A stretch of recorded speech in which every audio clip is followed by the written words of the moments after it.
Hello everyone, thank you so much for joining me for another digital art lesson. This week I am very excited to have my art assistant here with me, my daughter Sophia. You want to say hi? Hi.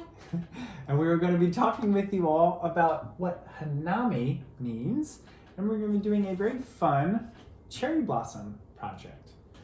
You want to hold that? Thank you.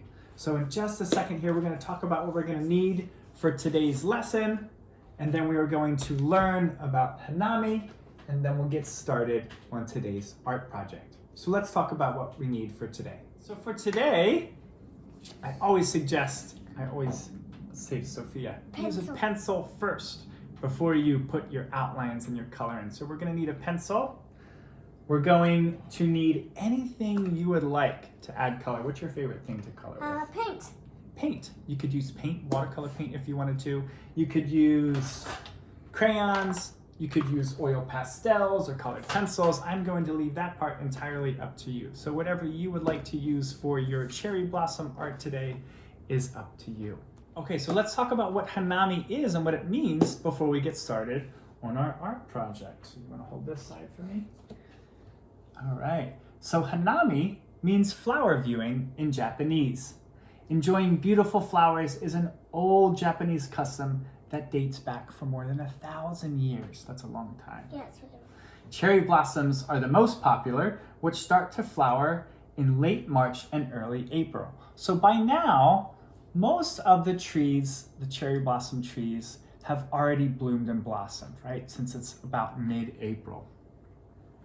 During this time, thousands of families fill the parks to hold feasts under the flowering trees. Sometimes these parties go on until late at night. So let's bring this over here really quick. I want to show these paper lanterns are hung in some parks so that these parties can go on for a little while and people can enjoy each other's company even late at night. Cherry blossoms only stay fresh for a short time before falling from the trees, so you really have to enjoy them and admire them while they're there. Hanami is also popular outside of Japan and is celebrated in countries such as China, Korea, the Philippines, Finland, and Italy, so all over, right? In the United States, cherry blossom festivals are celebrated in areas such as Washington, D.C. Here's the Washington Monument here with all these beautiful cherry trees on the waterfront. And in places like New York City. And in San Francisco, our celebration is called the Northern California Cherry Blossom Festival. And that takes place in Japantown, right in our city of San Francisco.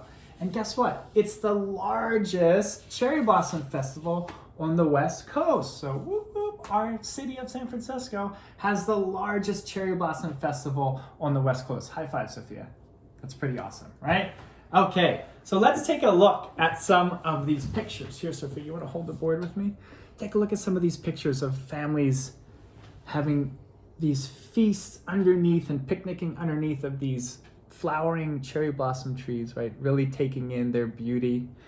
And then we have some pictures that were taken in Japan here, some photographs with Mount Fuji in the background and these beautiful flowering, pink flowering cherry blossom trees, and also of a pagoda in Japan as well that has Mount Fuji that you can just see in the background.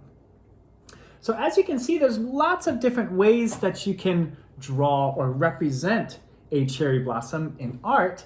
And today we are just going to be, or I will be showing you, for my example, just a couple ways, or one way that I chose to represent cherry blossoms.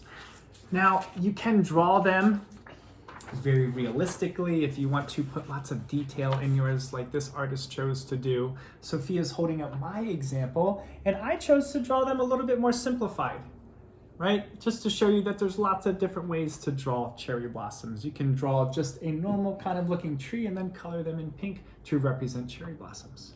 Now the last thing, or one of the last things I wanted to say, is I chose to also represent the flag of Japan in a lot of my examples. And you might be able to see it up at the top. Maybe you might be wondering why there is a red sun in a lot of my artwork. Well, that's because I wanted to do the flag of Japan, which looks a lot like this, right? So I've chose to do a red sun, which is where Sophia's pointing to, in a lot of my artwork to show that flag of Japan. So this is just one kind of neat idea that you can do. And I also put a little frame around a lot of my artwork. And I chose to have the trees kind of coming outside of that frame a little bit. And also that frame doesn't have to be rectangular, it could be circular, right? You could do a triangle, any sort of frame that you would like to put around your artwork today. Okay, well, do you think we did a good job? Yep. Yep, all right. Well, I hope you had fun learning about Hanami with me. I can't wait to see some of your artwork, and I'll see you all next time. Thank you so much, bye.